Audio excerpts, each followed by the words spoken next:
Por lo tanto, los objetivos del tratamiento en la trombosis portal, que tiene que ser en la aguda o subaguda, es evitar la progresión del trombo, que este trombo progrese hacia la vena esplénica, pero principalmente hacia la vena mesentérica superior y origine isquemia intestinal. Y probablemente el objetivo más importante sea la recanalización portal, que es permitir con esta recanalización portal a un paciente en lista de espera un trasplante con una anastomosis portal término-terminal, pero también mejorar el pronóstico, porque liberar la vena porta en sentido común diría que mejoraría la función hepática, aunque eso está poco demostrado, pero hay escasos trabajos. Los dos tratamientos hoy en día de la trombosis portal aguda o subaguda de cirróticos son la anticoagulación y el TIPS. Hay 6 trabajos publicados hasta la fecha de anticoagulación en pacientes con cirrosis. De esos 6 trabajos no suman más de 161 pacientes y la recanalización completa o parcial se obtiene en el 60% de los casos. Y fíjense ustedes que la mayoría de los trabajos tienen una mezcla de trombosis portal parcial y completa y una mezcla de tratamiento con heparina, con switch con antagonistas de la vitamina K versus antagonistas de la vitamina K de inicio. ¿Cuánto tiempo esperar la respuesta? Pensamos la anticoagulación en un paciente cirrótico con trombosis parcial o completa. ¿Cuánto tiempo mantenerla hasta decir obtenemos resultados o no? 12 meses. Esos 12 meses que esperamos es debido a este trabajo publicado en el 2010 que muestra que la tasa de respuesta después del 6º mes es muy importante, cercana al 40%. Es decir, la mitad de los pacientes tienen respuesta en el primer semestre, la otra mitad en el segundo semestre, por lo tanto, no decir que fracasamos antes del año de tratamiento, aunque esto puede plantearse debido a casos individuales, ya que la bibliografía no es tan abundante. ¿Por cuánto tiempo tratar en los que tiene respuesta? También generó dudas hasta la presencia de 2 trabajos recientes que muestran que la tasa de retrombosis luego de la suspensión del tratamiento es muy alta. Fíjense ustedes, en el trabajo de Delgado 39%, en el de Amitrano 27%, la retrombosis ocurrió en tiempos diferentes, pero un porcentaje importante, 1/3 de los pacientes, suelen retrombosar una vez suspendido el tratamiento. Por lo tanto, los pacientes deben mantener el tratamiento de por vida o hasta el momento del trasplante. La última pregunta a contestar es ¿qué factores se asocian con la respuesta al tratamiento? Y de los trabajos más numerosos que pudieron hacer predictores de respuesta, el intervalo entre el diagnóstico y el comienzo del tratamiento fue el predictor más importante. Y ustedes pueden observar que en el trabajo de Delgado, que viene de Barcelona, el empezar el tratamiento dentro de los 14 días de hecho el diagnóstico permitió una respuesta parcial o completa cercana al 80%. Y fue poco más del 50% cuando este tiempo se prolongaba. Por lo tanto, hay que iniciar el tratamiento lo antes posible luego de hecho el diagnóstico. ¿Cuáles son los pros y los contras de hacer uno u otro anticoagulante? Es muy complejo y yo no me voy a detener acá, pero la mayoría de los expertos lo que hacen es usar derivados, heparina sódica o derivados de bajo peso molecular que no requieren monitoreo y tienen una amplia experiencia en esta patología. Y aunque es de administración subcutánea y puede producir plaquetopenia, comenzar con ella, luego switchar a anticoagulantes por vía oral, de los que se usan ahora, que son antagonistas de la vitamina K, que hay una amplia experiencia, se administra oralmente y requieren un monitoreo que suele ser complejo y cuando el RIN es mayor o igual a 2 en el cirrótico, no se lo switcha nunca y se lo sigue con heparina de bajo peso molecular.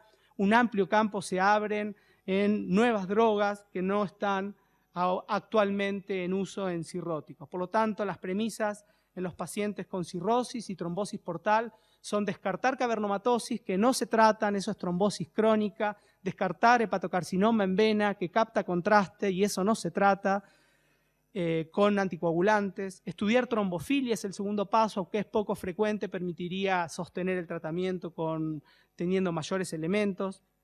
Hay que hacer profilaxis primaria y secundaria de la hemorragia varicial. Se debe iniciar la terapia lo antes posible, idealmente antes de los 14 días, y se debe esperar 12 meses antes de decir que un paciente no tuvo respuesta a la anticoagulación, y cuando hay respuesta hay que analizar casos individual por individual. No obstante esto, el tratamiento es de por vida, la retrombosis en 1/3 de los pacientes y en aquellos que están en lista de espera para trasplante deben anticoagularse hasta el momento del trasplante. ¿Cuál es la factibilidad y la eficacia del TIPS en esta entidad? Se evaluó el TIPS en solo 4 trabajos, pero la suma de los 4 trabajos tienen un similar número de pacientes que los anticoagulados. La factibilidad es cercana al 80% y es casi el 80%, la tasa de recanalización. Fíjense ustedes que cuando uno compara el TIPS con la anticoagulación, el TIPS hay que hacerlo en lugares que utilicen habitualmente esta técnica. Hacerlo en trombosis portal no es fácil, necesitan una unidad de alta especialización. Es útil cuando hay otras complicaciones de la hipertensión portal, ideal en los pacientes sangrantes o con ascitis refractaria. Es factible y la gran diferencia entre TIPS y anticoagulación es que la anticoagulación destapa muy bien las trombosis parciales, pero lo hace muy mal en las completas. Por lo tanto, pacientes con complicaciones de la hipertensión portal severa que traiga problemas en el futuro, uno se inclinaría al TIPS si la trombosis es completa y no parcial. ¿Qué hay de la profilaxis? Como había para el tromboembolismo venoso, la profilaxis en la trombosis portal. Fíjense ustedes que en este trabajo francés, un paciente se evalúa para trasplante y tiene la porta permeable. 6 meses después, un eco de screening para hepatocarcinoma muestra trombosis parcial. Hay cierto grado de contraste en el lumen portal. En este trabajo, 8% de los pacientes en lista de espera candidato a trasplante taparon la porta de novo, es decir, tenían un eco normal al inicio de su ingreso en lista. Por lo tanto, uno podría plantear 2 cosas con estos datos. Y esto no es el único trabajo que muestra una alta tasa de alta chance de obstrucción portal. Uno podría plantearse el Doppler cada 3 o 4 meses o bien la profilaxis farmacológica con heparina de bajo peso molecular. El Doppler es para descubrirlo precozmente, tratarlo y evitar problemas al momento del trasplante. Pero ¿qué hay de la heparina de bajo peso molecular? Algo probablemente el trabajo más serio que muestre esta tarde, que es un estudio randomizado y controlado, que son 70 cirróticos, Child-B de 7 a C de 10, que se le hizo un Doppler cada 3 meses y se los trató a un grupo con enoxaparina, 34 pacientes, y controles 36. Como es de esperar, seguidos en el tiempo, los pacientes que se le administró profilaxis, ninguno trombosó la porta. Y fíjense ustedes, la tasa en los controles de trombosis portal fue de 17% a las 48 semanas y 28% a las 96.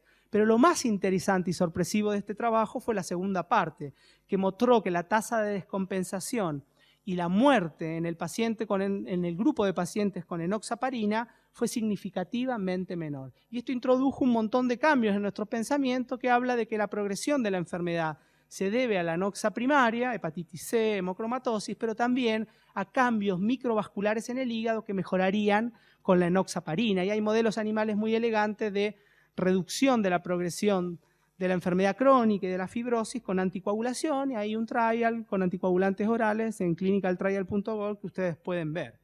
Por lo tanto, los cirróticos podrían en un futuro, no sé con este estudio, no creo que sea tan importante como para aconsejarlo, recibir profilaxis, incluso mejorar la sobrevida. Pero ¿qué hay de trombosis portal y trasplante? Lo primero es que nosotros usamos el MEL. Ya estamos, ¿no? Nosotros usamos el MEL para determinar la prioridad. Y el MEL está alterado por los pacientes que usan anticoagulantes orales. Este paciente que tiene 16 de MEL puede llegar a 24 y la media del MEL al trasplante en Argentina es 26, por lo tanto se pone a tiro de trasplante en forma artificial.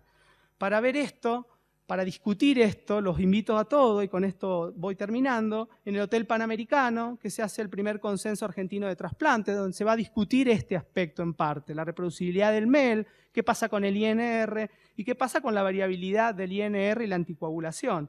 Tema muy importante, ya que cerca del 5 a 10% de nuestros pacientes van a estar anticoagulados.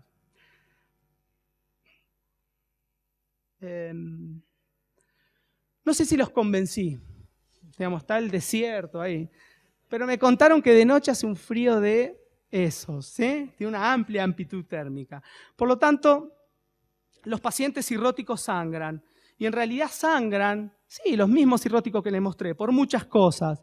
Pero ese equilibrio se rompe en diferentes situaciones. Y ese equilibrio en el cual intervienen los factores pro y anticoagulantes, también interviene la función endotelial, se rompe por infección, insuficiencia renal, la presencia de hepatocarcinoma, y todos ellos contribuyen, pero contribuyen muy poco. ¿Qué tan poco? Hay un estudio randomizado y controlado en sangrantes, que los trató con factor 7 activado, un potente estimulante de la coagulación. Y ese estudio, en sangrantes variciales, en las cuales se quiso mejorar la coagulación con un producto recombinante, fue negativo. Por lo tanto, te engañé. Se discutió mucho lo de Cato, ¿no? No, las conclusiones, y gracias por el minuto.